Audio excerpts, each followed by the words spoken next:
Hello guys! What's up? What's up? Kamusta mga kabagis? At dahil waiting na tayo ng oras, 5 minutes na lang mag-out na tayo ng alas 4. Ang oras ay 3:55 PM. At syempre pagkatapos niyan tayo ay bibili ng ating mga kagulayan dahil bukas ay ating off. Wala tayong pasok, wala tayong gala, wala tayong part-time. Ay! Kaya samahan nyo ko, tara!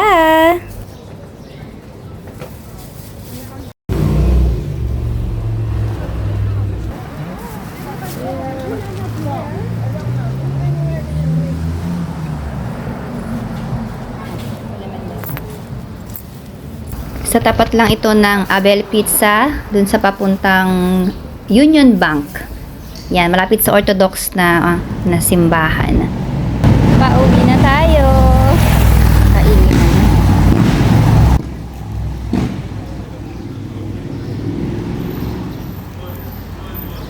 Pauwi na tayo, guys. Okay, so nakabili na tayo ng ating mga pagkain, mga kagulayan, kaya tayo ay uuwi na.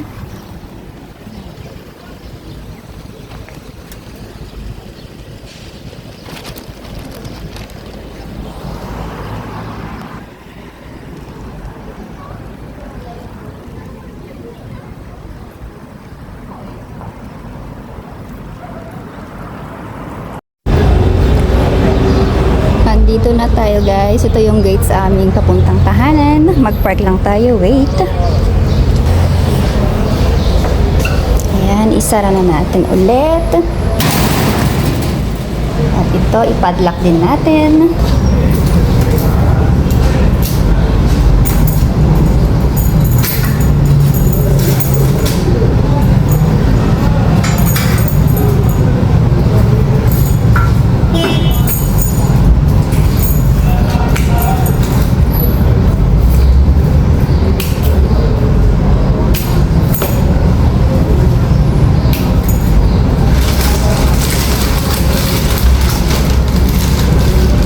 Tayo sa second floor. Nandiyan lang ang ating Pajero, Mercedes-Benz. Ayun ang ating gate.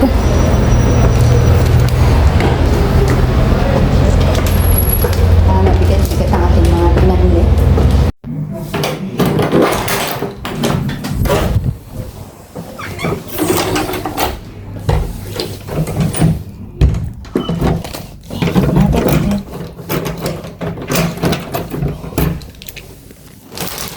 Iwanan ang ating sapatos at tayo ay magsinelas. Thank you, Lord. Kauwi na naman. Thank you, Lord. Buksan ang bintana para pumasok ang masarap na hangin. Ang bintana, aray ko po. At ang screen. Yun. Kamedyasan. Ay, ang init. Ang haba pa niya. Para yan sa ating varicose. Para hindi siya tumuloy. Ganyan kahaba ang ating medyas. Hanggang dito siya. At yung isa pa. Ganyan siya kahaba. Uy. Yan. Shing! Ay, tayo magkalat. Maglipit tayo. Check natin yung ating pinamili. Tayo na tayo saglit.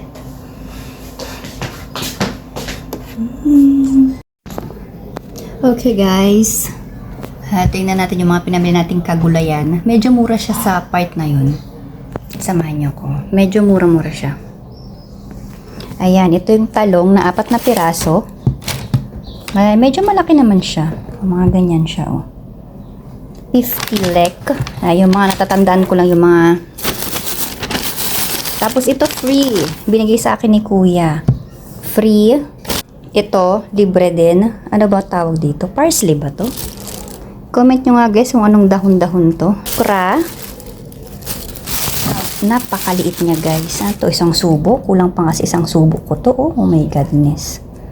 Ayan, hindi ko alam magkano ang presyo niya. Tapos, ito.